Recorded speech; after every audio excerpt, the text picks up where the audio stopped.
Assalamualaikum warahmatullahi wabarakatuh. Bismillah, alhamdulillah, wassalatu wassalamu ala rasulillah ala nabiyya ba'dah amma ba'du. Yang saya hormati dosen kami, Dr. Miftahul Ilmi Suwiknya, MPDI, selaku dosen pembimbing kami mata kuliah Statistika Pendidikan. Sebelumnya perkenalkan, nama saya Nur Ahmad Mauludi dengan NIM 6123006. Di sini saya akan mempresentasikan mata kuliah Statistika Pendidikan yang berjudul Uji Analisis Korelasi Produk Momen. Ini merupakan tugas yang diamanahkan oleh dosen kami, yakni Pak Miftah, dengan tujuan agar kita lebih menguasai dalam teknik statistika pendidikan untuk penelitian kami, lebih tepatnya untuk penelitian tesis kami. Untuk melangkah lebih jauh, kita terlebih dahulu mengetahui apakah itu analisis korelasi produk momen. Analisis korelasi produk momen adalah teknik statistika yang digunakan untuk mengukur kekuatan dan arah hubungan antara dua variabel yang berskala interval atau rasio. Untuk definisinya, analisis korelasi produk momen mengukur seberapa kuat hubungan linear antara dua variabel. Hasilnya disebut koefisien korelasi yang bisa bernilai antara -1 sampai 1. Untuk tujuan analisis korelasi produk momen, yakni adalah untuk mengetahui kekuatan dan arah hubungan antara dua variabel. Ini berguna untuk menemukan pola dan memprediksi nilai satu variabel berdasarkan variabel yang lain. Kemudian untuk asumsi-asumsi dalam analisis korelasi produk momen, yakni yang pertama adalah linearitas, yakni hubungan antara dua variabel itu harus linear. Yang kedua, homoskedastisitas, yakni varians dari error harus konstan. Yang ketiga, normalitas, yakni distribusi residual harus bersifat normal. Dan yang terakhir, yakni yang keempat adalah independensi. Independensi yang dimana observasi harus saling independen. Kemudian untuk langkah-langkah analisis korelasi produk momen ada 3 langkah. Yang pertama yakni adalah dengan formulasi hipotesis. Merumuskan hipotesis 0 yakni HO dan hipotesis alternatif yakni HI atau biasanya HA. Yang kedua adalah memperhitungkan koefisien korelasi. Menghitung nilai koefisien antara dua variabel. Kemudian yang ketiga adalah uji signifikansi, yakni menguji apakah koefisien korelasi signifikan secara statistik ataupun tidak. Kemudian untuk interpretasi hasil analisis korelasi produk momen, ada beberapa penilaian. Untuk nilai koefisien korelasi yang biasa dilambangkan dengan R, itu nilainya antara R, nilainya berantara -1, lebih dari -1, kurang dari +1. Maksudnya apa? Semakin mendekati angka 1, semakin mendekati 1, maka semakin kuat hubungannya. Sebaliknya, semakin mendekati -1, maka semakin kuat hubungan negatifnya. Kemudian untuk rentang kekuatan hubungannya, yakni adalah jika bernilai berkisar antara 0,00 sampai 0,199, yakni dia bersifat sangat lemah. Kemudian untuk rentan nilai 0,20 sampai 0,399, yakni bersifat lemah. Kemudian untuk 0,40 sampai 0,599, yakni dia bersifat kekuatannya adalah sedang. Kemudian untuk 0,60 sampai 0,799, yakni dia bersifat kuat. Dan untuk yang 0,80 sampai 1,000 sekian, dia memiliki sifat yang sangat kuat. Dan ini nanti akan diaplikasikan kepada hasil SPSS yang nanti di akhir presentasi akan kita ujikan. Kita lanjut. Dalam setiap uji analisis statistika pasti akan memiliki kelebihan dan kekurangan. Terkhusus untuk analisis korelasi produk movement, dia memiliki kelebihan dan kekurangan. Adapun kelebihannya yakni yang pertama adalah mudah diterapkan, kemudian dapat mengidentifikasi arah dan kekuatan hubungan, dan juga hasilnya mudah untuk diinterpretasi. Sedangkan kekurangannya adalah hanya mengukur hubungan linear. Jadi dia tidak bisa mengukur untuk hubungan yang non-linear. Kemudian kekurangan lagi adalah sensitif terhadap outlier. Kemudian berikutnya juga adalah tidak dapat menunjukkan hubungan yang kasual. Kita lanjut. Untuk aplikasi analisis korelasi produk movement dalam penelitian, yakni dia berfungsi diterapkan dalam kehidupan nyata. Yang pertama, dia bisa bermanfaat untuk di dunia pendidikan. Untuk apa? Untuk mengukur hubungan antara prestasi belajar dan faktor-faktor yang mempengaruhinya. Kemudian yang kedua adalah untuk pemasaran, yakni untuk menganalisis hubungan antara kepuasan pelanggan dan loyalitas merek. Dan yang ketiga adalah untuk di dunia kesehatan, yakni untuk menginvestigasi hubungan antara gaya hidup dan resiko penyakit tertentu. Jadi untuk uji analisis korelasi produk movement ini sangat bermanfaat untuk kehidupan nyata yang dimana seringnya itu digunakan untuk di dunia pendidikan, dunia pemasaran, dan juga dunia kesehatan. Kemudian untuk rumus hipotesis, terdapat dua rumus yang digunakan untuk menghitung koefisien korelasi, yaitu sebagai berikut, yakni berkaitan dengan besaran harga koefisiensi korelasi. Harga korelasi berkisar dari 0, yakni tidak ada korelasi sama sekali, sampai dengan 1, yakni memiliki korelasi yang sempurna. Semakin tinggi harga koefisien korelasinya, berarti semakin kuat korelasinya, dan begitu pun sebaliknya. Dan tanda pada harga koefisiensi korelasi juga berpengaruh pada penafsiran terhadap hasil analisis korelasi, yaitu penjelasannya adalah jika tandanya positif, maka artinya harga koefisiensi korelasi menunjukkan adanya arah hubungan yang searah.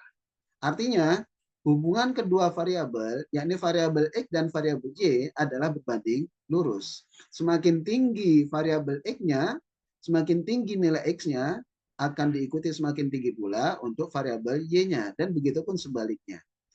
Kemudian jika tandanya negatif, maka harga koefisien korelasinya menunjukkan adanya arah hubungan yang berlawanan. Artinya apa? Hubungan kedua variabel, yakni variabel X dan variabel Y adalah berbanding terbalik. Semakin tinggi nilai variabel X akan diikuti semakin rendah nilai variabel Y, dan begitu pun sebaliknya. Berikut adalah rumus hipotesis dalam uji analisis produk movement. Bisa dilihat sesuai dengan tampilan dari PPT PowerPoint-nya. Untuk keterangannya, RXY itu adalah korelasi antara variabel X dan variabel Y.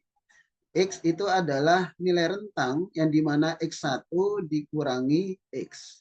Kemudian untuk Y itu adalah nilai rentang adalah Y1 dikurangi Y. Yang dimana untuk rumus ini nanti kita akan aplikasikan langsung di software aplikasi SPSS. Tujuannya apa? Untuk mempermudah kita dalam menghitung suatu uji analisis. Jadi kita tidak harus repot-repot untuk meneliti atau menghitung dengan menggunakan rumus ini. Cukup dengan menggunakan rumus SPSS, insya Allah itu akan lebih mempermudah kita dalam menentukan hasil dari suatu uji penelitian kita. Kita lanjut. Contoh kasus. Jadi agar lebih memudahkan kita, agar lebih kita paham dalam penerapan uji analisis, kita langsung berikan contoh kasus, yakni jika ada seorang peneliti ingin mengetahui hubungan antara motivasi belajar dengan prestasi belajar pada mata kuliah statistik mahasiswa program studi psikologi Fakultas Psikologi dan Kesehatan UIN Sunan Ampel Surabaya. Untuk ini peneliti melakukan penelitian dengan mengambil sampel sebanyak 30 subjek. Setelah diberikan instrumen penelitian berupa skala motivasi belajar yang dimana disingkat dengan skala MB dan dilihat hasil prestasi belajar mata kuliah statistik, diperoleh data sebagai berikut. Ini adalah data yang dimana diperoleh setelah dibagikannya instrumen dalam menentukan suatu hasil. Untuk prestasi belajar, angkanya demikian, dan motivasi belajar pun angkanya demikian. Yang dimana jumlah sampel dari masing-masing prestasi belajar maupun motivasinya itu adalah jumlahnya 30. Nah, setelah ini, data-data ini nanti kita akan olah dalam aplikasi SPSS. Sudah kami siapkan untuk datanya agar lebih mempermudah nanti. Kita masuk dulu ke aplikasi SPSS-nya.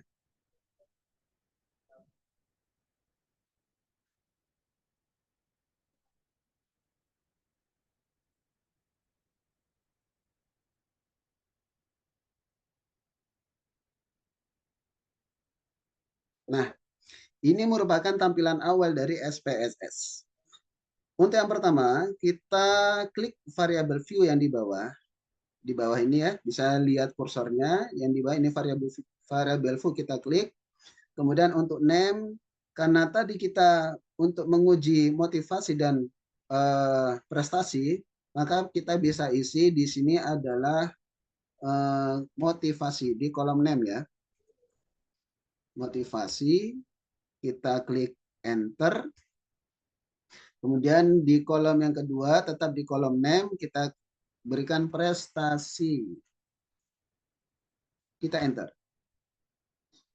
Kemudian di sebelah label, di baris motivasi, kita tulis di sini adalah motivasi belajar. Kemudian untuk di kolom prestasi, di labelnya kita tulis prestasi belajar. Untuk kemudian di tipe tetap numerik, width-nya juga tetap 8, desimalnya juga kita tetap tulis angka 2. Setelah itu kita beralih ke data view. Dari data view ini kita masukkan data-data tadi. Saya sudah mempersiapkan datanya di file Word.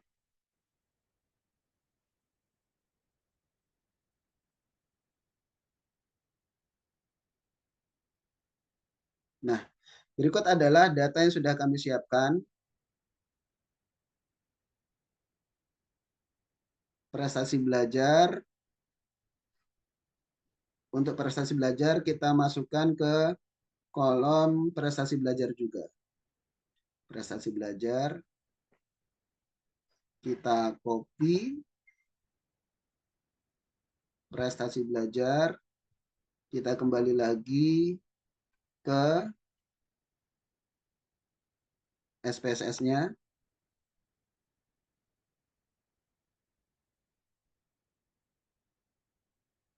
Tepat di kolom prestasi ya. Kita paste. Demikian. Kemudian kita kembali lagi ke data tadi.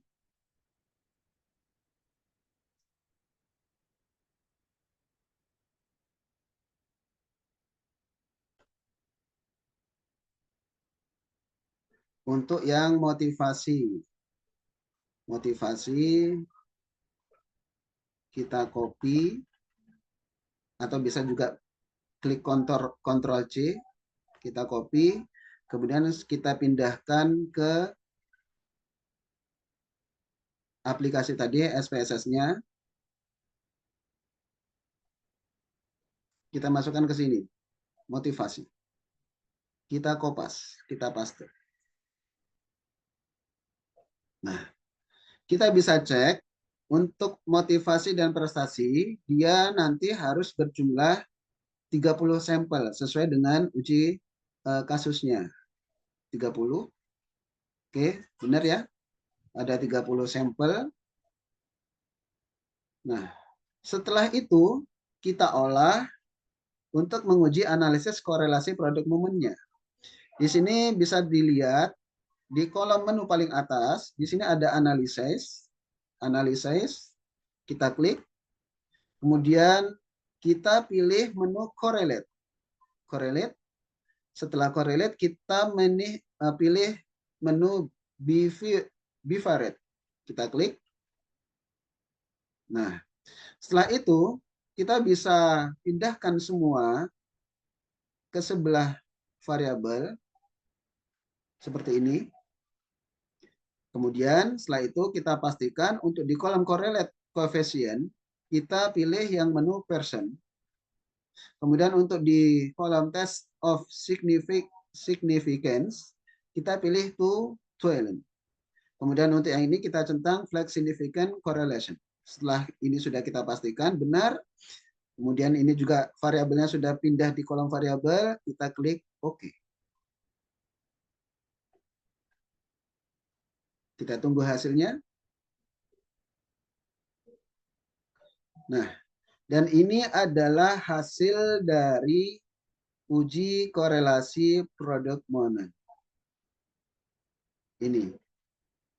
Setelah itu nanti hasil ini kita bisa kopas, kemudian kita letakkan di file Word atau di file PowerPoint yang sudah kami siapkan. Kita kembali lagi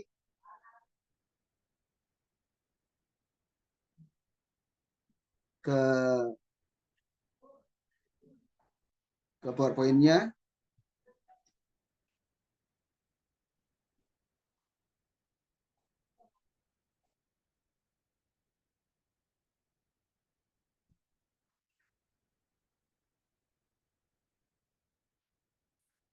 Oke. Ini adalah hasil yang dimana nilainya sama seperti tadi hasil dari SPSS-nya. Jadi ini adalah kita bisa bacakan untuk motivasi belajar, dia nilai persen korelate-nya adalah nilainya 1. Kemudian untuk prestasi belajar, nilai persen korelate-nya adalah 0,642. Kemudian untuk signifikansinya, untuk motivasi belajarnya itu 0, untuk prestasi belajarnya juga 0,0 sekian. Kemudian dengan N, yakni jumlah sampel yang berjumlah 30, motivasi belajar maupun yang prestasi belajar sama-sama nilainya 30 untuk sampelnya. Kemudian untuk persen korelate-nya, untuk yang prestasi belajar, itu dia bernilai 0,642, dengan prestasi belajar nilainya 1. Untuk nilai signifikansinya, nilainya adalah 0,00, dan prestasi belajarnya itu tidak ada. Dengan jumlah sampelnya sama-sama 30. Setelah itu kita interpretasi hasil dari output SPSS tersebut. Berdasarkan hasil pada tabel correlate tadi, diperoleh harga koefisien korelasi sebesar 0,642 dengan signifikansi sebesar 0,000. Berdasarkan data tersebut di atas, maka dapat dilakukan pengujian hipotesis dengan membandingkan taraf signifikansi, yakni P-value-nya dengan galatnya. Yakni jika signifikansinya itu lebih dari 0,05, maka HU diterima dan HA ditolak. Sebaliknya, jika signifikansinya itu kurang dari 0,05, maka HU ditolak dan HA diterima. Apa maksudnya? Yakni HO itu adalah tidak ada hubungan antara motivasi belajar dengan prestasi belajar pada mata kuliah statistik paham siswa prodi psikologi. Dan HA-nya itu adalah maksudnya ada hubungan antara motivasi belajar dengan prestasi belajar pada mata kuliah statistik mahasiswa prodi psikologi. Berdasarkan data di atas, maka dapat dilakukan pengujian hipotesis dengan dua cara. Cara yang pertama, yakni dengan membandingkan nilai taraf signifikansi atau p-value-nya dengan galatnya. Pengujiannya apa? Jika signifikansinya itu lebih dari 0,05, maka HO diterima, HA ditolak. Jika signifikansinya itu kurang dari 0,05, maka HO ditolak, HA diterima. Jika ada pertanyaan, 0,05 itu dari mana? 0,05 itu adalah hasil keputusan kesepakatan oleh para ahli statistika. Jadi ini adalah sudah nilai pasti yang dimana sudah tidak bisa dirubah lagi karena semua ini adalah hasil kesepakatan para ahli statistika. Hipotesisnya, HO tidak ada hubungan antara motivasi belajar dengan prestasi belajar pada mata kuliah statistika mahasiswa prodi psikologi. Untuk HA-nya ada hubungan antara motivasi belajar dengan prestasi belajar pada mata kuliah statistik mahasiswa prodi psikologi. Sehingga apa keputusannya? Pada kasus tadi terlihat bahwa koefisien korelasi itu dia bernilai 0,642 sesuai dengan hasil tadi dari SPSS-nya. Dengan signifikansinya adalah 0,000. Karena signifikansinya itu kurang dari 0,05, maka HO ditolak. Berarti HA-nya diterima. Artinya apa? Ada hubungan yang signifikan antara motivasi belajar dengan prestasi belajar pada mata kuliah statistika mahasiswa prodi psikologi. Kemudian untuk cara kedua,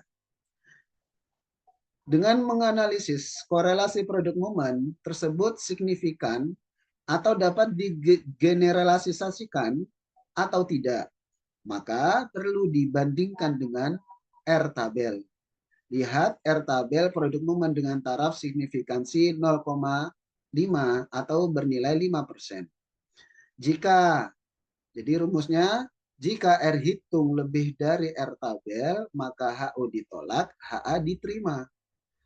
Sebaliknya, jika R hitung kurang dari R-tabel, maka HO diterima, HA ditolak.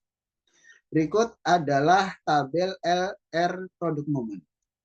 Tadi yang dimaksud adalah nilai tarafnya signifikansinya adalah 5%. 5% kita bisa lihat di sini 5%.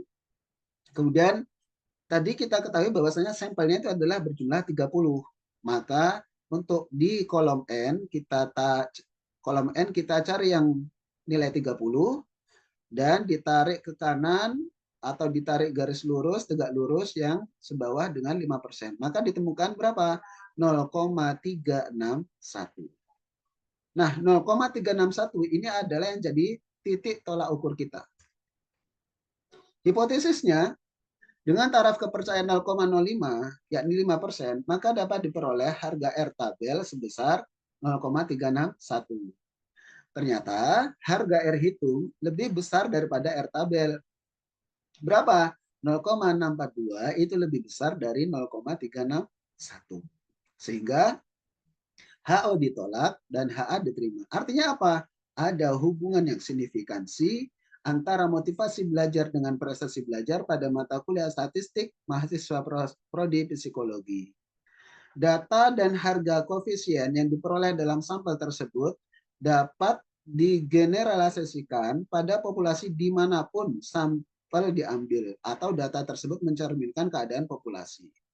Berdasarkan hasil koefisien korelasi tersebut juga dapat dipahami bahwa korelasinya bersifat positif. Semakin tinggi motivasi belajar, maka akan dibarengi dengan semakin tinggi pula prestasi belajar pada mata kuliah statistik mahasiswa prodi psikologi. Kemudian dengan memperhatikan harga koefisien korelasi yang nilainya sebesar 0,642, itu artinya apa? Sifat korelasinya kuat sekali. Sehingga bisa kita ambil kesimpulan dari contoh kasus yang sudah kita teliti berdasarkan penelitian SPSS, maka penelitian tadi membuktikan bahwa ada hubungan yang signifikansi antara motivasi belajar dengan prestasi belajar pada mata kuliah statistik mahasiswa prodi psikologi. Hal ini berarti bahwa prestasi belajar itu sangat berhubungan dengan motivasi belajar. Kesimpulan yang kedua, berdasarkan harga koefisien korelasi sebesar 0,642, di mana harga korelasinya bersifat positif, artinya semakin tinggi motivasi belajar, maka akan dibarengi dengan semakin tinggi pula prestasi belajar pada mata kuliah statistik, mata kuliah prodi psikologi. Itu adalah hasil dari kesimpulan contoh kasus yang sudah kita tampilkan. Kemudian untuk kesimpulan dari uji analisis tersebut dan juga kita ada beberapa saran. Analisis korelasi produk momen merupakan teknik statistik yang berguna untuk mengukur kekuatan dan arah hubungan antara dua variabel. Metode ini memiliki kelebihan dan kekurangan ataupun keterbatasan, sehingga perlu digunakan dengan hati-hati dan mempertimbangkan asumsi-asumsi yang mendasarinya. Mungkin itu yang bisa kami sampaikan. Jika ada kekurangan dari pemaparan kami atau dari penjelasan kami, saya mohon maaf sebesar-besarnya. Terkhusus kepada Bapak Miftah, mohon maaf jika mungkin dalam penyampaian kami ada yang kurang atau mungkin ada yang salah. Tolong koreksi dan sarannya untuk kami pribadi. Mungkin itu saja dari kami, kurang lebih mohon maaf. Matur suwun. Ihdinas siratal mustaqim wallahu muwaffiq ila aqwamit thoriq. Wassalamualaikum warahmatullahi wabarakatuh.